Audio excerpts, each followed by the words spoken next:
Actually, while I'm on the note of it, hello everybody. I thought I would talk about like different forms of progress when it like comes to training. So when it comes to aerobic training, like training the aerobic system, training your heart, your adaptations can occur anywhere from 4 weeks to 8 weeks, depending how you like go about your sessions, like the effort that you put into it and how you like follow it through and stuff.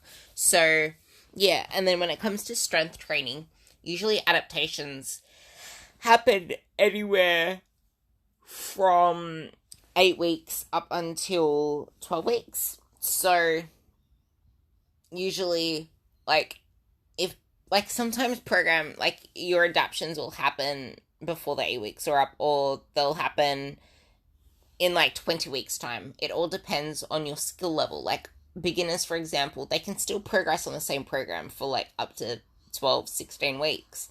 And more advanced athletes, like elite athletes, might take only 6 weeks. They might take 5 weeks.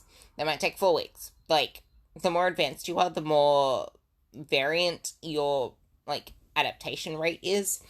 And that's why usually my average for strength programs is 8 weeks, but within that, I kind of really ask for as much feedback as I can from you girls, because the more feedback I can get within the training program, like seeing you guys perform certain exercises, all that sort of stuff, helps me know how you're adapting to a certain program as well, and if I need to make any tweaks to it. But a lot of the time I just look at how your like responses within the actual program have been, and then I make a few tweaks based on that.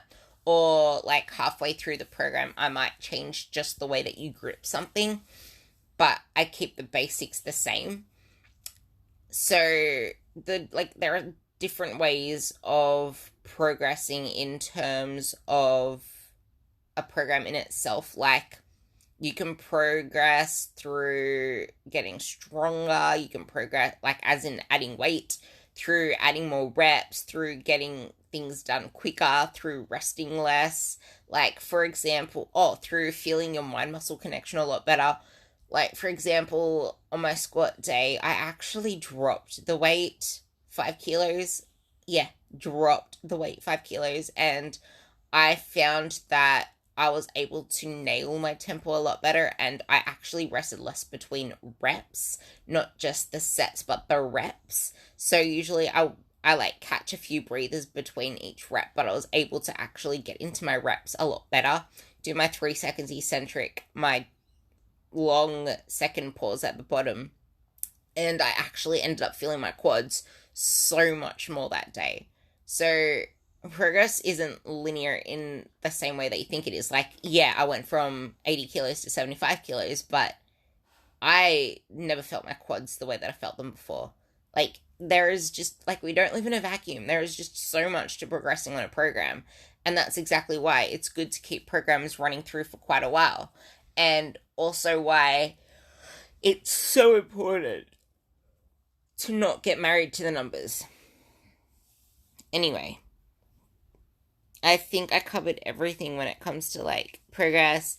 I have a Spyro episode like further down in my podcasts that kind of explain how I speak about like earning your stripes to be able to put like use the right tools for the right job sort of thing. And I talk about it all the time as well. So I'm happy to answer any more questions and cover anything else in future episodes. But short and sweet, love you all.